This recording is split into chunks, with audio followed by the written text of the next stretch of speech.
చీర్ల భవానీ గారు కాలనీకి అప్లై చేస్తున్నారు. ఇంటి కాలనీకి అప్లై చేస్తున్నారు.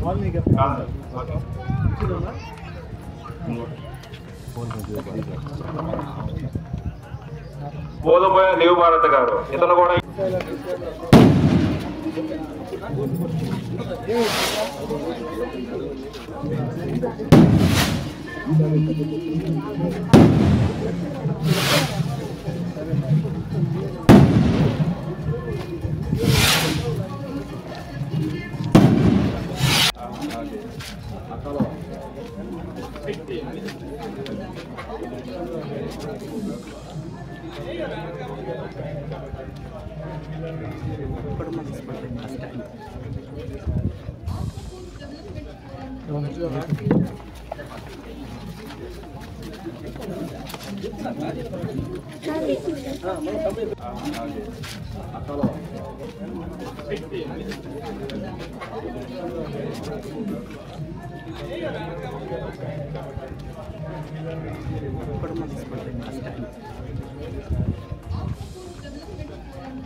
అందుకు ఫ్రీ కదా అదే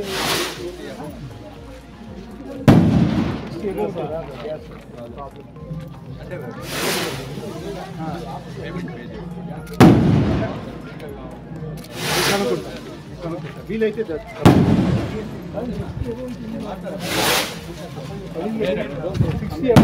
అవసరం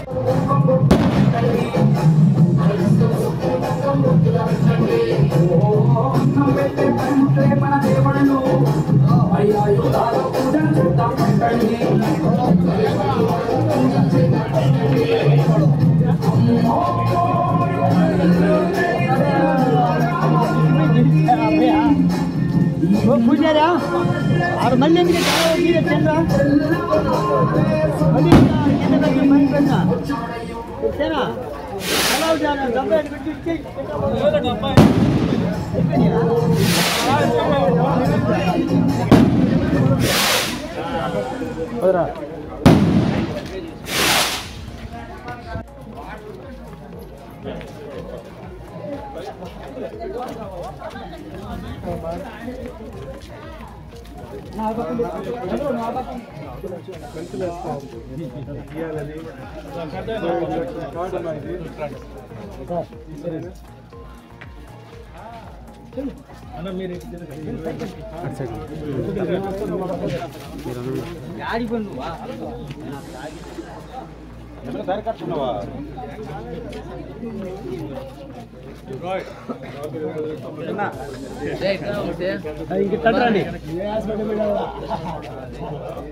చెప్తే కదా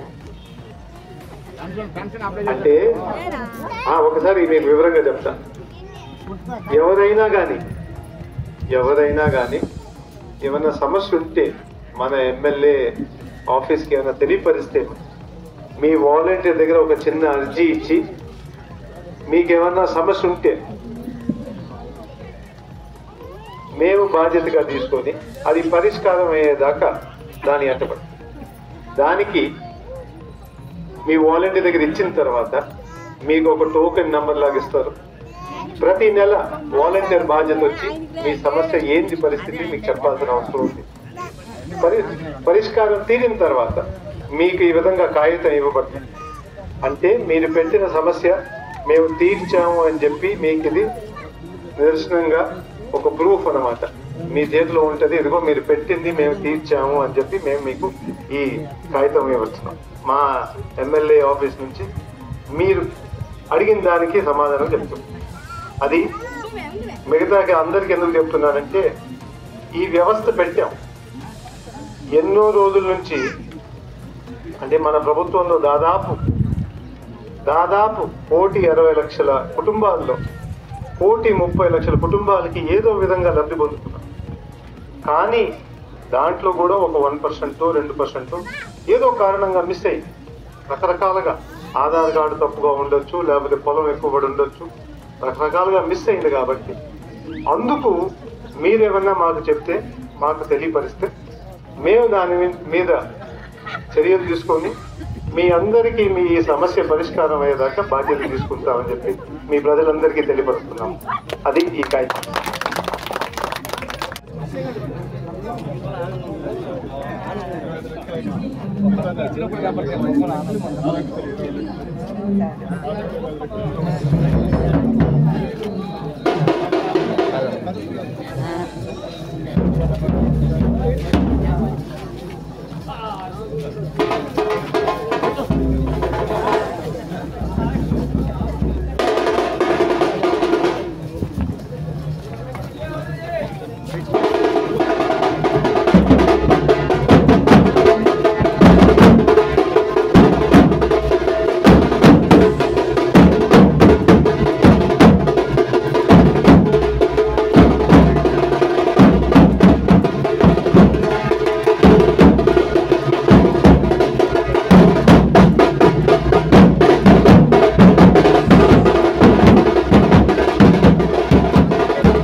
నుంచి మనకి పెన్షన్ ఇస్తారని తెలుసు, కానీ వాళ్ళకి ఇప్పుడు 75 క్రాస్ అయినా కూడా వాళ్ళకి పెన్షన్ లేదు. సార్ దీని మీద సీరియస్ గా కూర్చొని వాళ్ళకి ఎందుకు రావట్లేదంటే ఆధార్ రాంగ్ సీడింగ్ అయిపోయి ఉంది. సో ఆధార్ రాంగ్ సీడింగ్ అనేది చాలా మంది తెలియకపోవచ్చు, అది చాలా కష్టమైన పని. సార్ ఇంట్రెస్ట్ తీసుకొని ఆ రాంగ్ సీడింగ్ ని మళ్ళా సీడింగ్ చేయించి వాళ్ళకి ఆ ఇంట్లో ఈ రోజు ఒక రేషన్ కార్డు, ఒక పెన్షన్ అంటే మీకు తెలుసా అంటే ఎంతో కొంత మనకి వాళ్ళు ఉన్నంత కాలం వాళ్ళతో తోడుగా వాళ్ళకి టైం రాగానే వచ్చి వాళ్ళ జోబులో పడిపోయే మనీ అది. అలాగే అదే విధంగా ఇంకొక ఇంట్లో ఈవెన్ వాళ్ళు 20 years నుంచి స్ట్రగుల్ చేస్తున్నారు. వాళ్ళకి ration card, rice card, pension 3 successful benefits వాళ్ళ ఇంటికి వచ్చాయి. జస్ట్ బికాస్ ఆఫ్ మన విక్రమ్ రెడ్డి సార్, అలాగే మన సర్పంచ్ గారు, చాలా మంది మన మండల ఆఫీసర్స్ దాని మీద వర్కౌట్ చేసి వాళ్ళకి రావడం జరిగిందండి. ఇది జస్ట్ ఓన్లీ ఒక పేపర్ ఏం కాదు, వాళ్ళకి అర్థం కావడానికి చిన్నగా రాసిన అక్షరాలు ఇవి. బట్ దీని వెనకాల సారు ఎంతో శ్రమ ఉంది. ఒకటి కోటు పెంచలమ్మ గారు వాళ్ళ హస్బెండ్ వెంకన్న హౌసింగ్ మీద వీళ్ళకి రావడం జరిగింది.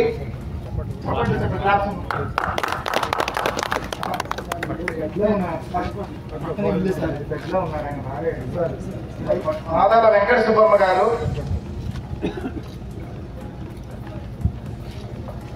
అలాగే సీఎం రిలీఫ్ ఫండ్ సార్ దగ్గరుండి చేయడం జరిగింది. సీఎం రిలీఫ్ ఫండ్ ఆపరేషన్ చేసుకున్న సీఎం కొంచెం ఆర్థిక సహాయంగా సారు చాలా ఇంట్రెస్ట్ చూపించి ఇవ్వడం జరిగింది. ఇట్లా ఒకటి కాదండి, మీరు చూస్తే ఓపిక ఆ పేపర్ లో చాలా మంది బెనిఫిట్స్తున్నారు. ఇది గవర్నమెంట్ సక్సెస్ అనుకుంటే కాదు, దానికి ముందు నడిపిస్తున్నటువంటి మన విక్రమ్ రెడ్డి సార్ క్రెడిట్ అంతా కూడాను. సో సార్కి ఒక్కసారి మన ఊరి తరపున పెద్ద క్లాప్స్ అంటే మంచి చప్పట్లతో సార్కి థ్యాంక్స్ చెప్తాం మనం. ప్లీజ్ అందరి క్లాప్స్ కొట్టండి.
అన్న సైడ్కి వెళ్ళి అన్న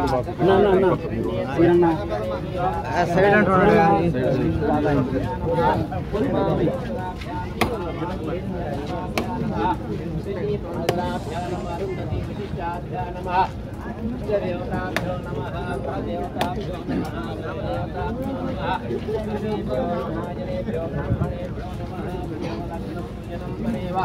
తారాబలం చంద్రబలం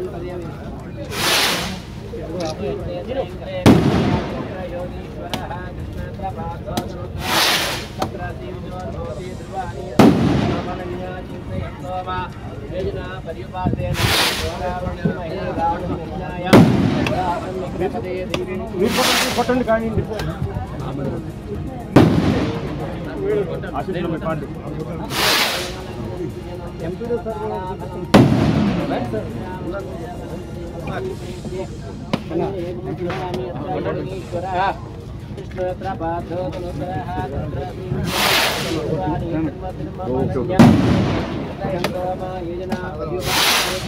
నిత్యావిత్తానాం సకల కళ్యాణ భాయన ప్రయాది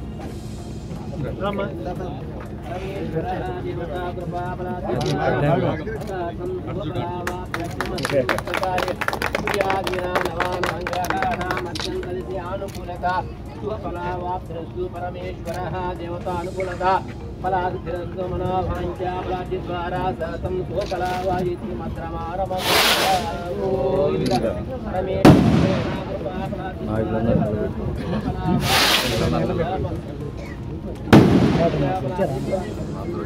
ఇందాక అడ్డం ఉంది.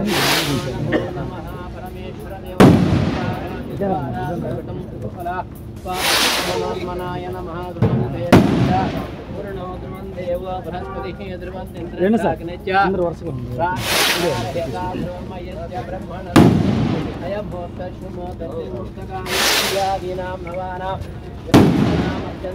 అనుకూలత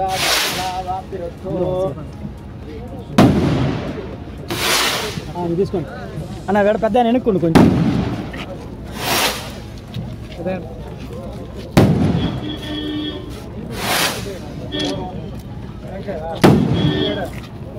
ఓకే సార్.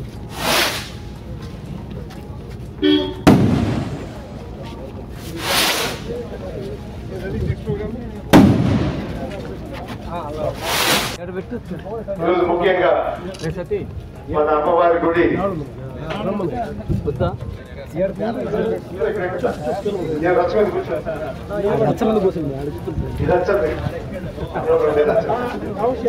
సతీషా ఇగో మాల మీరు వచ్చేయండి. ఈరోజు నిజంగా నాకైతే చాలా అదృష్టమైన రోజు. ముందు అమ్మవారి గుడి అది దిగంగానే అక్కడ ఎక్కడ లేని శక్తి అయితే ఆ గుడిలో ఉందని చెప్పి మీ అందరికీ కొంచెం తెలియపరిచారు. రెండోది, మీ ఊళ్ళో దాదాపు మన రాష్ట్రంలో ఉండే చరిత్ర పేర్లన్నీ ఉన్నాయి. ఒకరు వచ్చి బొలినేని, ఒకరు వచ్చి లగడపాటి, ఒకరు వచ్చి చెరుకూరు, ఒకరు వచ్చి మాదాల. ఆ దృష్టి కూడా ఈ రోజు కల్పించారు. మీ అందరికీ చాలా చాలా ధన్యవాదాలు. ముఖ్యంగా ఈనాటి కార్యక్రమం మీ అందరూ ఆ సెంటర్ లో మీ ఊర్లో బోర్డులు చూసుంటారు. 2 బోర్డులు పెట్టున్నాం. గత 5 సంవత్సరాల్లో మన ప్రభుత్వం ద్వారా ఏమేమి జరిగింది, ఈ గ్రామానికి ఏమేమి చేశామనేది మిగతాదంతా మన ఆత్మకూరు నియోజకవర్గం కాకుండా ఈ గ్రామంలో ఏమేమి జరిగింది, ఈ ఊరికి డైరెక్ట్ గా కానీ నాన్ బ్యాంక్ గా కాకుండా కానీ దాదాపు 80 లక్షలు రకరకాలుగా స్కీమ్లా కానీ అయ్యే కాకుండా జీజీఎంపీ అంటే వచ్చినప్పుడు మీరు గడప వచ్చినప్పుడు మీరు కొన్ని అభివృద్ధి కార్యక్రమాలు జరగాలంటే కొన్ని 10 లక్షలు దాటించి అయిపించున్నాం.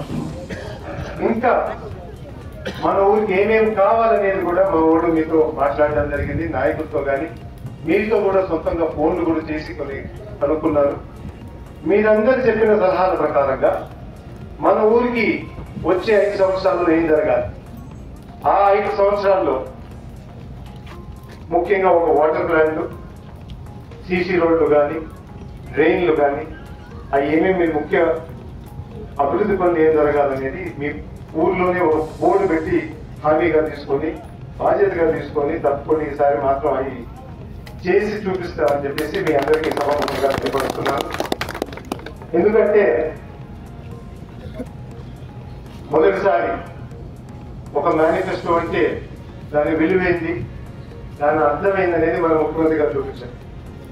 చెప్పింది దాదాపు 99% అమలు చేసి మళ్ళీ కొత్త మేనిఫెస్టో పెట్టుంటే అందరు ఎదురు చూస్తా ఉన్నారు. ఈసారి ఈ మేనిఫెస్టోలో ఏం చెప్తారో మన ముఖ్యమంత్రి, మన రాజమౌళి సినిమా లాగా ఎప్పుడు రిలీజ్ అవుతుందా అని చూస్తా ఉన్నారు అందరు. ఎందుకంటే నమ్మకం వచ్చింది, చెబితే చేస్తాం. మనం ఆత్మకూరులో కూడా దాదాపు ఈ సంవత్సరం నుంచి మీరందరూ చెప్పడం, ముఖ్యంగా రెవెన్యూ సమస్యలు కూడా ఎక్కువ ఉన్నాయి చెప్పడం. ఈ గత 6 నెలల్లో మనకి అదృష్టం ఏంటంటే మన కలెక్టర్ కూడా మంచి దొరికాడు. దాదాపు 23,000 ఎకరాలు చుక్కల భూమి మళ్ళీ రైతులకు చేతిలో పెట్టడం జరిగింది. 35,000 ఎకరాలు నోషనల్ ఖాతా వల్ల ఎక్కడ ఇబ్బంది పడుతున్నారు, ఆ పొలాలు కూడా ఇప్పుడు రైతుల చేతిలో పెడుతుంటారు. ఇవే కాకుండా సాదా బైనామాలు కానీ, డీకేటీ ల్యాండ్ కానీ చాలా వరకు మొత్తం నియోజకవర్గం చూసుకుంటే 80,000 ఎకరాలు ఎక్కడ ఇబ్బంది పడుతా ఉన్నారు. ఈ 6 నెలల్లోనే అవన్నీ సమస్యలు తీసేసి మళ్ళీ ప్రజల చేతిలో పెడుతుంది. మీరు చుక్కల బొమ్మ చూసుకుంటే దాదాపు 100 సంవత్సరాల నుంచి చుక్కలు పెట్టి అందరి చుక్కలు చూపిస్తా ఉన్నారు. ఇదే మొదటి ప్రభుత్వం ఒక జియో తీసుకొచ్చి ఏమి ఎవరి మధ్యలో లేకుండా డైరెక్ట్ గా సబ్ రిజిస్టర్ ఆఫీస్ పంపించి ఎవరికి ఉందో పొలం పోయి రిజిస్టర్ చేసుకోమని చెప్పారు. మీ సచివాలయం గురించి తెలుసు, మీకు ఎక్కడ బయటికి పోగొట్టారు, మీ పనులన్నీ ఊళ్ళోనే జరిగిపోతున్నాయి. వాలంటీర్ వ్యవస్థ తీసుకొచ్చారు, మళ్ళీ ఎక్కడ అడుక్కునే పరిస్థితి లేదు. మీకు ఏమున్నా కానీ డైరెక్ట్ గా మీ ఇంటికి వచ్చి జరిగిపోతున్నాయి. ఏ జెండా పట్టుకోబడలేదు, ఏ కులం ఉండబడలేదు. అన్ని ఎవరికి అర్హత ఉంటే మాత్రం తప్పకుండా జరిగిపోతుంది. అది అందరూ కొంచెం గమనించమని, రాబోయే రోజుల్లో ఎవరు మన భవిష్యత్తుకి బాగుంటారని కొంచెం అర్థం చేసుకొని ఓటు వేయమని చెప్పి మీ అందరిని అడుగుతున్నా. ఆ అర్థం చేసుకునేది మీ బాధ్యత, చెప్పేది నా బాధ్యత. ఏం మంచి చేశామని చెప్పగలుగుతాం, ఎంత చేయబోతున్నాం అని కూడా మీకు చెప్పగలుగుతాం. మిగతాది మీ హక్కు, ఎవరు ఎన్నుకుంటారో అది మీ ఇష్టం. కానీ అడగడం మాత్రం మాకు తప్పు లేదు. తప్పకుండా ఈసారి జగన్ గారు ఓటు వేయాలని చెప్పి మీ అందరిని కోరుతున్నా. ఈ గత 2 సంవత్సరాల్లో మనం ఏం చేశామో మీరందరూ ఒక ట్రైలరే. వచ్చే 5 సంవత్సరాలు ఏం చేయబోతున్నాం కూడా. ఆత్మకూరుకి దాదాపు 25 సంవత్సరాలు ప్లాన్ తయారు చేసి ప్రతి ఊరికి ఒక మేనిఫెస్టో చేసి మన ఊరికి కూడా మేనిఫెస్టో తయారు చేసి, అందుకే ప్రతి గ్రామానికి ఏం కావాలో అది చూసుకొని మీ అందరూ సలహా ప్రకారంగా రాస్తూ అక్కడ మీ మేనిఫెస్టో తయారు చేస్తాం. మళ్ళీ చాలా చాలా సంతోషం. ఈరోజు అమ్మవారు గుడిలో నిజంగా దిగంగానే లోపల నుంచి ఏదో ఏమంటారు మంచి స్పందన అయితే వచ్చింది. ఎప్పుడైనా వస్తే తప్పకుండా ఈ గుడికి రావాలని చెప్పి నిర్ణయం తీసుకున్నాను. మీ అందరినీ ఊరు పెద్దలందరినీ కలిసినందుకు కూడా చాలా అదృష్టమైంది. అందరికీ ధన్యవాదాలు. నమస్కారం.